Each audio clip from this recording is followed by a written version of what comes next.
The storm and winds may... Hi, I'm Terry Townsend, minister here at the New Concord Church of Christ in New Concord, Ohio. I want to personally thank you for joining us today via this live stream. The purpose of this stream is to simply share the good news of Jesus Christ. While we appreciate you viewing this stream, this effort is in no way intended to be a substitute for the assembling together with the saints.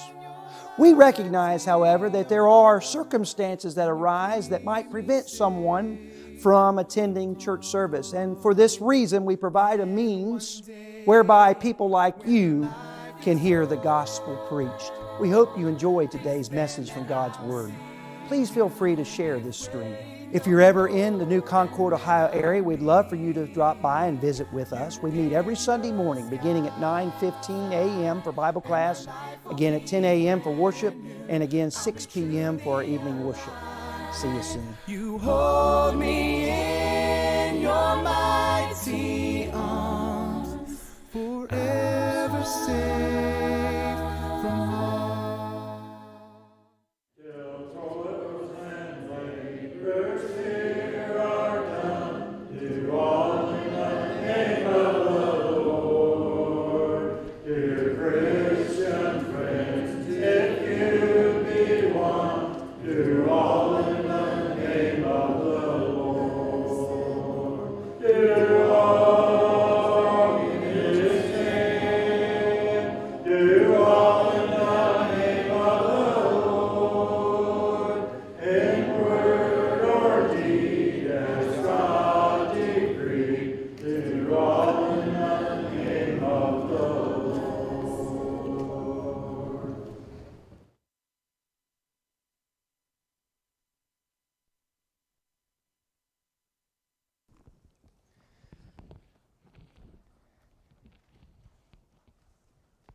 Good evening. Hope all of you have had a good day. As is the case on the third Sundays of each month, it's always a little extra special for me. We have the opportunity to take part, to encourage those at the Beckett House. And I think there were about 10 of us from this congregation that attended that this afternoon, about 3 o'clock, and appreciate Alan and the good thoughts that he had, talked about God's goodness, and just simple lesson about dirt. Started out with dirt and really got a lot out of that. Appreciate that, Alan. You had that up every month, and I appreciate you doing that. Dawn led the singing today, and always appreciate that. We just had a good time. I don't know how many of the residents there attended, probably 10 or 12 of them, I guess, about average. But that's an important work. I've told you when I was in Curry, we did it every week. There was 3 nursing homes in Jasper, Alabama. All 3 of them on Sunday afternoons had a Church of Christ in the facility conducting a worship service. And us and the Blackwater congregation, every Sunday, and they've done it now for about 30 years, would go to the one. It was they classify each nursing home in Jasper by a person's wealth, and so I hate that sounds probably not politically correct, but the one we went to was the poorer end of the spectrum, but it was always clean, and the staff there. The years I was there, we converted 2 or 3 of the folks that came, and my understanding, they've had a couple more baptisms in the last year there. So even in those in nursing homes, they still need the gospel. And the gospel is being preached here at the Beckett House, and I think good is resulting from that. And I know the staff appreciates that as well. So we had a good afternoon. Don and I were able to go over and see Donna. Donna's doing better. She's, Lord willing, tomorrow will be heading home. Donna Waltz, so keep her in your prayers. Something very simple. Now, Don said something about at 7 o'clock tonight, if I'm still preaching, he's going to leave. So I don't know who's going to do the invitation song. Do we have a backup? No, I'll watch the clock. I'm just teasing. I had to get my... Don, you got to remember, well, actually, preachers usually have the last word, but since you've got songs tonight, you're going to have the last word, so I need to be careful. All right. Anyway, I want to just share some thoughts with you. I've never done this here before. I've had in other congregations, we've had gospel meetings, of course. And in the last 10 years of my preaching, I've tried to do something a few weeks before a gospel meeting, usually on Sunday night, centered around the gospel meeting. Now, there are flyers back there there's not many right now. This is what it looks like. Make sure you get a copy of this before you leave tonight. There's not many back there right now, but we'll make more. We'll get more printed up. But our meeting starts August the 11th. Well, if my math is correct, that's 3 weeks from today. Is that correct, Don? 3 weeks from today. We got one more Sunday in this month, then the 1st of August, and that's second Sunday in August. 3 weeks. Dale Jenkins is our speaker. Larry mentioned something in Bible class this morning that I've never thought of before. It would be good to get his address, and maybe members be encouraged to send Dale, our speaker for that week, a letter of encouragement before he gets here.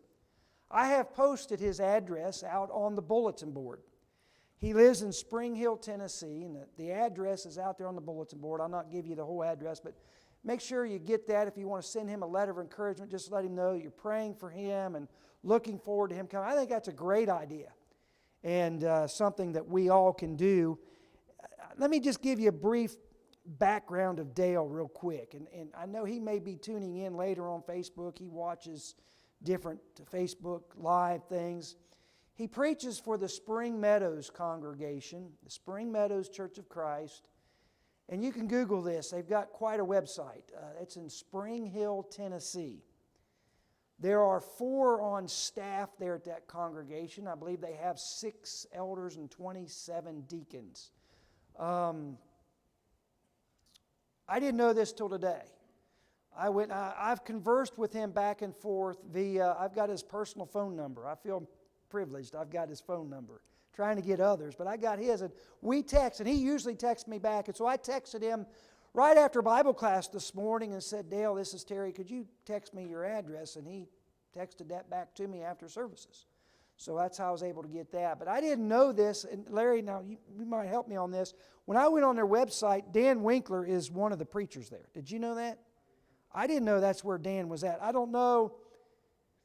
It has to be recent. I don't know if Dan has moved, but it had his picture, Dan Winkler, preacher. And Jerry Elder's also, he's in charge of the youth. Now, I don't know if any of you know Jerry Elder. Now, those of you who attend CYC know Dale, and you've probably seen Jerry, just didn't realize it. Jerry is probably older than Dale. Dale's about my age, or maybe a year or two older. But Jerry's, I think maybe a little, I may be wrong, but I think he's a little bit older than Dale, and is a youth minister. Outstanding youth minister, one of the best I've ever heard. Things that Dale does at the congregation there. Dale is, of course, an integral part of CYC. He's also part of Exposure, basically the same thing, only it's the one in Huntsville, Alabama. Exposure Youth Camp is called EYC. He kind of works with that. He also does, and you can get online. I want to encourage you to get online. I want you to know all you can about this guy before he gets here. He is in charge of what they call Jenkins Institute. Now, it's basically a website where you can go, and it's got a lot of valuable tools, especially for preachers and elders. There are surveys that are done, polls that are, a lot of times when I give statistics in a sermon, some of those I get from the Jenkins Institute, because preachers will write in, guys like me, and will write in and say, hey, could you do a survey for me? And you know, like I did for the evangelism thing. Of course, I did it myself, didn't know about it at the time, or I would have used him. And I usually participate in it. If there's about once a week, there'll be a question asked, just various questions. And so I'll answer it, and then it'll give you can pull up, there'd be 300 or 400 preachers or members of the church have submitted their answers to this survey, and it'll give you the percentage. It'll give you like the question and then A, B, C, and D. And there's no right or wrong answer. They're just trying to figure out things within the brotherhood. And it'll tell you that 33% say this one, 22% say this one. It's an amazing tool. Also, he does what they call prayers for preachers. And every single Saturday night, and I don't know how many years he's been doing this, but every Saturday night, he as well as other staff writers will basically write an article. It's a prayer for preachers. And it's an encouragement to we who preach to stand bold, courageous, in a prayer utterance as we preach the following Lord's Day morning. And then he usually follows that up the next day or thereafter, usually Monday or Tuesday, with encouragement. Now that Sunday's over with, a lot of preachers will want to quit on Sundays. In fact, most preachers I know usually resign on Sunday afternoons. I know that seems weird, but things happen on Sundays. And so this is just basically saying don't quit, hang in there, full of encouragement. He's got little books. Leah brought home, I think, Leah, you brought it home from CYC this year, a little book that I think it was Prayers for Preachers. It was something, a book of encouragement for gospel preachers. He also does something called, I wrote it down here, it's in my pocket, Ministers and Mocha. And I don't know if he'll do that with me. I hope not. What he does is it's a video, and it's usually he's in a car or they're in a coffee shop somewhere. He may do that when he finds out we've got a pretty good coffee shop here in town. He may take me down there or one of you elders down there and converse and film that with his phone, and then put that on for the whole brotherhood to see. It's called Ministers and Mocha. It's just an encouraging, upbeat type 15-minute back and forth conversation. Now, I know most of you, this is a preacher thing. Well, it probably is a little bit weird, but it's really kind of neat. Get online this week, type in Dale Jenkins or the Jenkins Institute, and you can get on there and see all these types of things. He's got another thing called the Scoop Blog, and he's got like an ice cream scooper, and all that is for congregations that may be looking for preachers or word of a preacher leaving or starting a new work, and he keeps the brotherhood preachers updated on all that information. He does a lot of things as well as preach the gospel. But I'll say that, and I've only heard him a couple times, but we've been hearing on Wednesday nights some outstanding gospel preachers with outstanding lessons, and I'm confident that when he comes and stands before us in a few weeks, that's the quality that we're going to get. He's a great gospel preacher, and I just want to encourage you tonight to take an active part in the gospel meeting. Now, also it was on the house-to-house, heart-to-heart, our gospel meeting, so we've got that in the hands of people in our community, and so they have that. And there's several copies of these out there. Make sure you get a copy of this as well. And pass this along. I tell people all the time, you've heard me say that, when you're done reading, this is such a well-done paper. So professionally done. The quality, the writers, the staff writers, the articles, they're all encouraging. When you're done, don't throw these things away. Take them to a doctor. Next time you go to the doctor, and I would say the good number of you probably got a doctor appointment. Not that I'm calling you old. I just say, if you're like me, probably all of you in the next couple weeks have a doctor's appointment scheduled. Take this with you and just accidentally leave it in where you sit and wait for the doctor to call you back. All right? What's the worst they can do? Throw it away? Somebody may read this thing, pick it up, and you never know what might happen. There's some excellent articles, especially this month in this house-to-house, heart-to-heart. All right. So our duty, as we know, our mission here in this life as God's people is to spread the gospel. We're to go into all the world. We know it. Mark 16:16 or 15. Go ye therefore into all the world and preach the gospel to every creature. That's our mission. The Lord came to seek and to save the lost. And that's what we're to do. It's the Lord that saves, but we're to take the saving message to those who are lost in sin. And there's so many ways that we can do that. And we're doing that, I think, to a large degree here at New Concord. And I think we're doing I'm not patting myself on the back. I'm just talking about ways in which we're getting the gospel, whether it be the house-to-house, heart-to-heart. We've got the social media now. Some of you have asked about those who've recently come and have obeyed the gospel. Well, a couple of those are a direct result of social media. I'll just tell you, the one that just obeyed the gospel was a result of her watching us she just happened to be scrolling through the internet, found us during the last year's gospel meeting. Matter of fact, a week after, B.J. Clark. And happened to hear that, a lady that's been searching for truth, and said, boy, that sounds a lot like I'm reading in the Bible. And she ended up attending and now is a member here.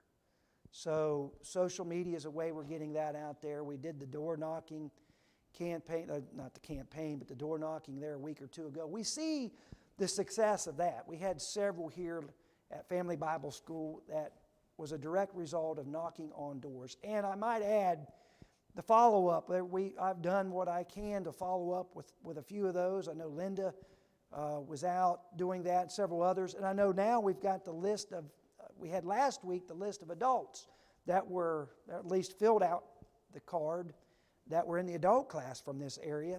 And we were able to send those cards and letters out to those individuals this past week. Now you have an opportunity to send out a letter to all the young people who attended in either a postcard or whatever it might be. And so these are all ways we can get the good news out.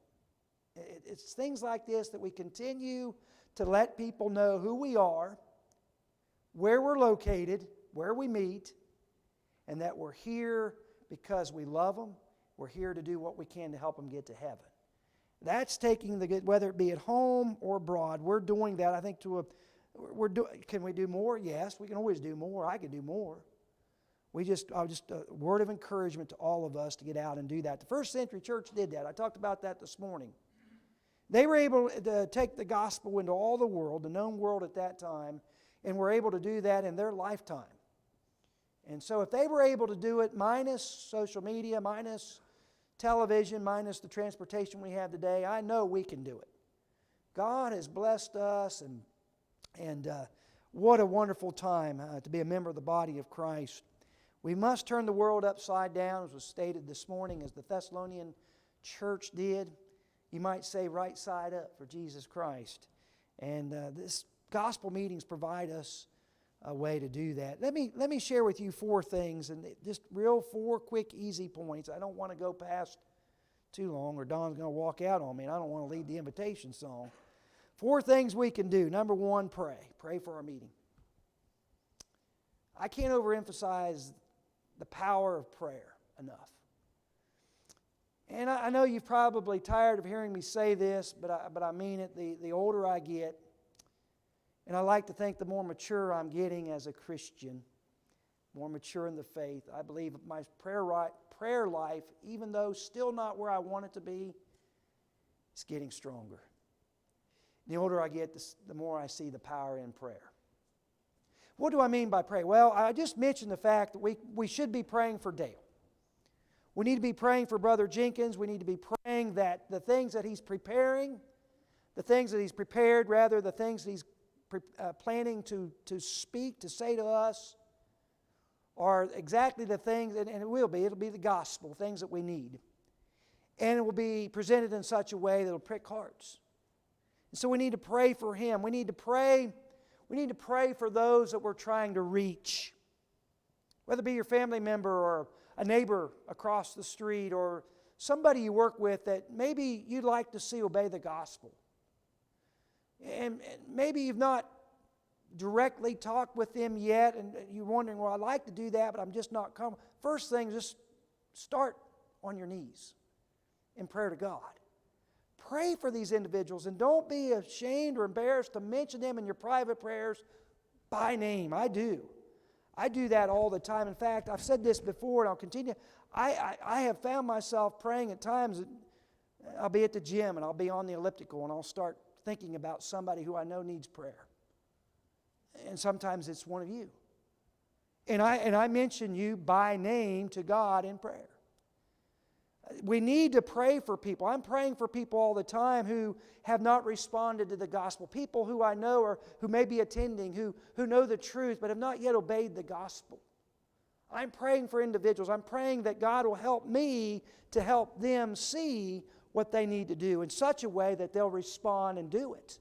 Not because of me, but because they know that's a necessity, something they need to do.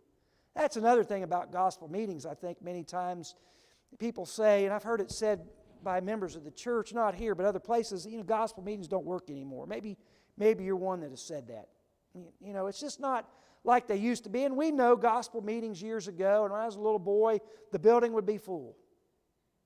I mean, it was amazing how full the building would be, and it'd be a week-long gospel meeting, and every night the building would be filled to capacity, and the preacher would preach his heart out, and people would respond. Almost every night somebody would respond. Well, we don't always see that now.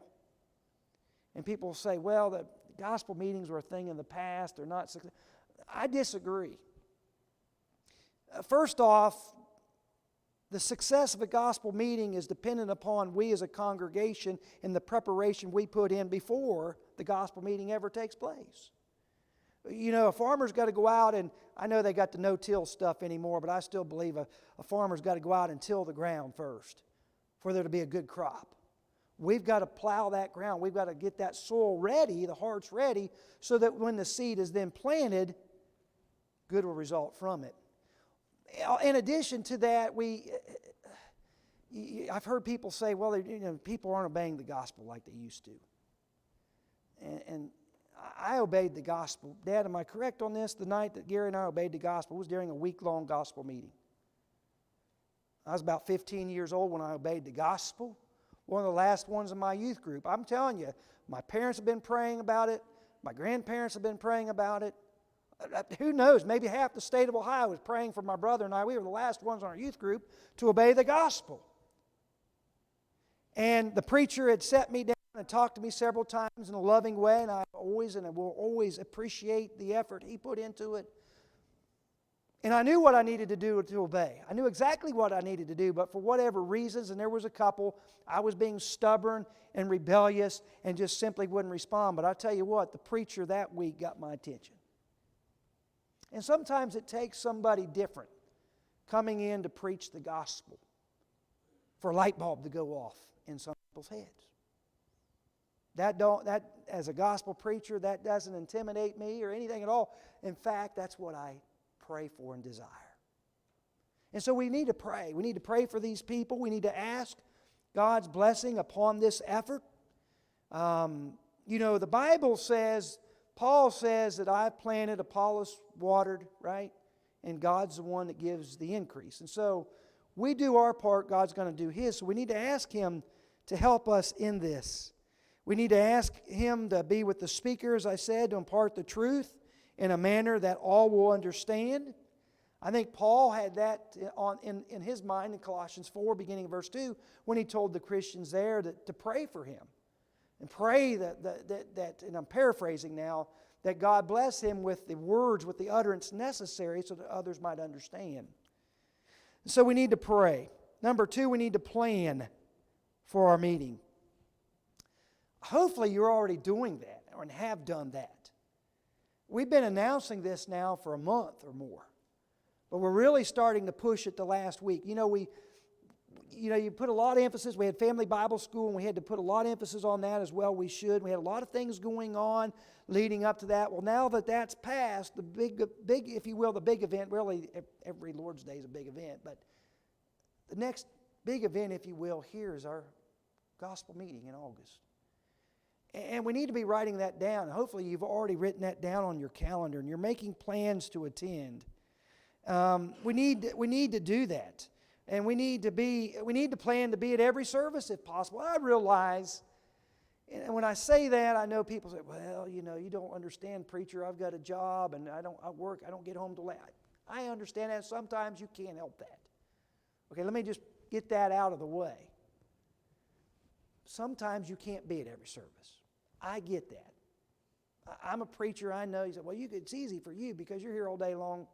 I understand. So I'm not hard on people that miss. But folks, if we can be here, we need to be here. It's edifying. We're provoking others unto love and good works. That's what Hebrews 10:24 says when we come together. But also in return, and I say, it's God's the audience. I hope, God needs to be the focus, as Brother Winkler pointed out a few weeks ago on Wednesday night. But we do get something out of it when we're here. And I assure you, Brother Jenkins, you'll get something out of the messages every single night. So we need to make plans. Number 3, we need to promote our meeting. We need to promote it. I've already mentioned some of this, but get the word out about this important event. We get excited about things. I hope you're excited about it like I am. I get excited about spiritual things. We get excited about football season coming around, and we've already making plans, and some of you probably already got season tickets to watch Ohio State. Nothing wrong with that, but are we promoting things like our gospel meeting?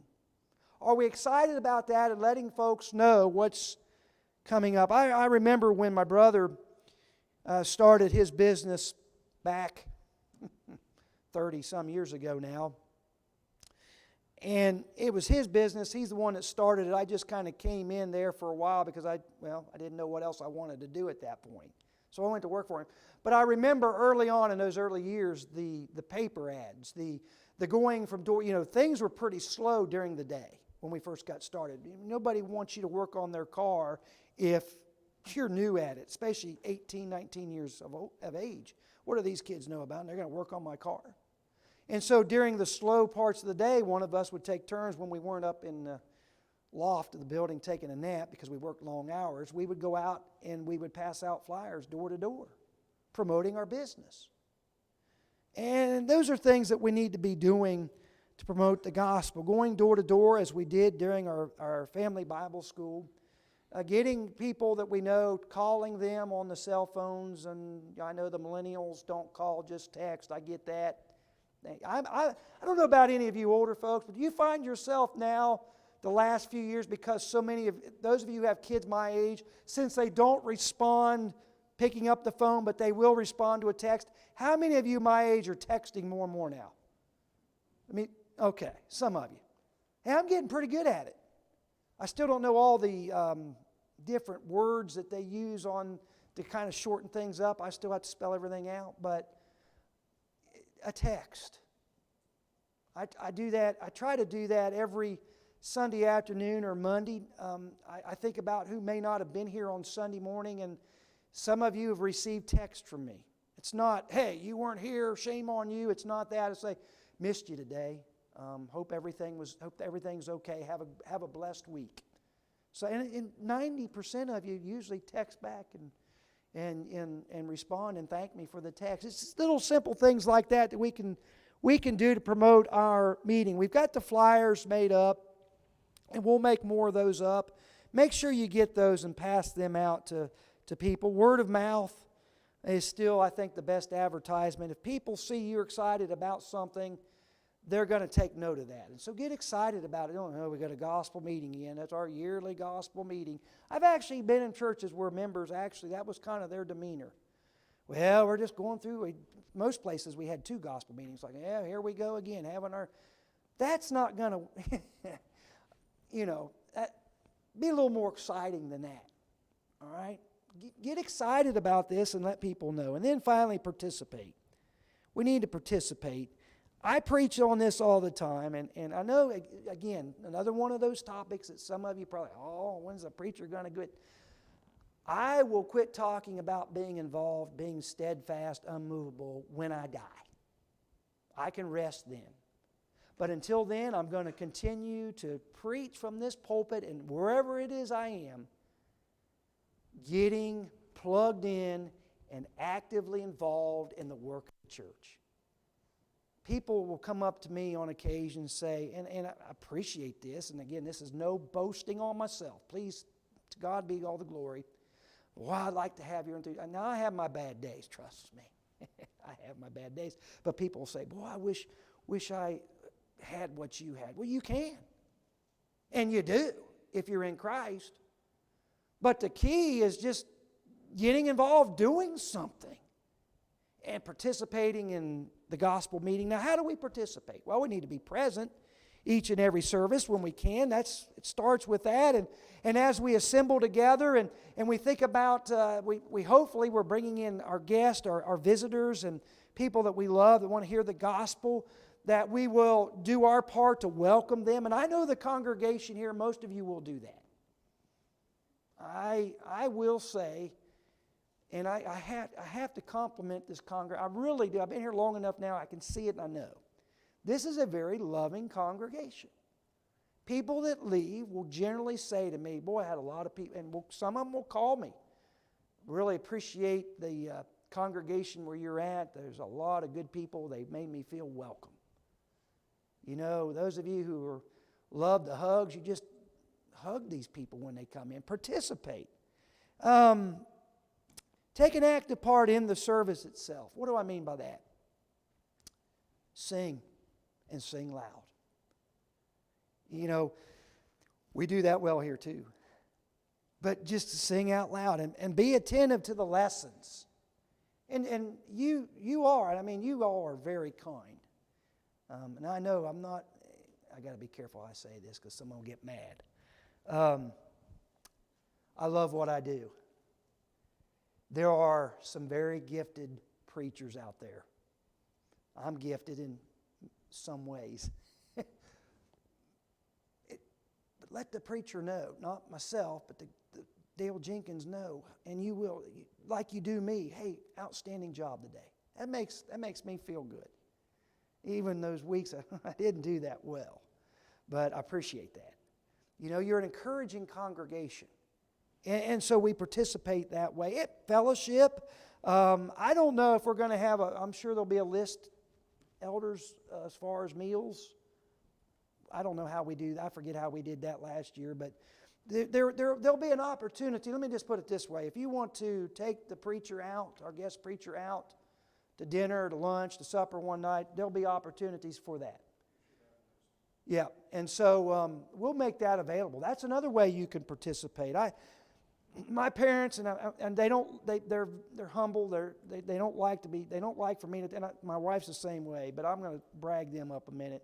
I grew up in a home where whenever there was a gospel meeting at Pataskla, at least one night during the week, the gospel preacher was in our home, and I remember several of them spending at least one, maybe two, spending the night that week in our home.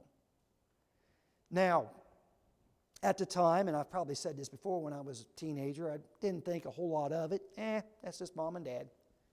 We'd pick up the old lady across the street and we'd do this and do that. We were all the time doing stuff, church-related. I didn't realize at the time that was building a pretty good foundation for me.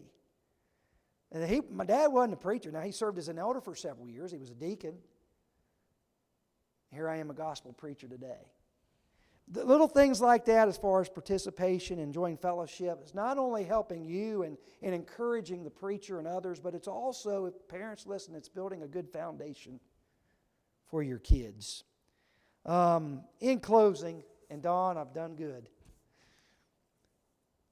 Let us not be weary in well-doing, for in due season we shall reap if we faint not. As we have therefore opportunity, let us do good unto all men, especially unto them who are of the household of faith. Galatians 6, verses 9 and 10. Let's pray about our meeting. Let's plan to be present, to be active. Let's promote it to the best of our ability, and let's participate in it in a few weeks. Tonight, if you're here and are subject to the invitation, know that there are people that are praying for you. Maybe you're not a Christian. There are people praying that something be said or done, that you respond before it's too late. Or maybe you are a Christian, but like the prodigal have left, or there's sin in your life that needs to be removed, to get rid of, to repent of those wrongs and to turn back to God. There's people praying for you. You have a need this evening, we urge you, we encourage you to come now. As together we stand and as we sing. What shall we, my sin?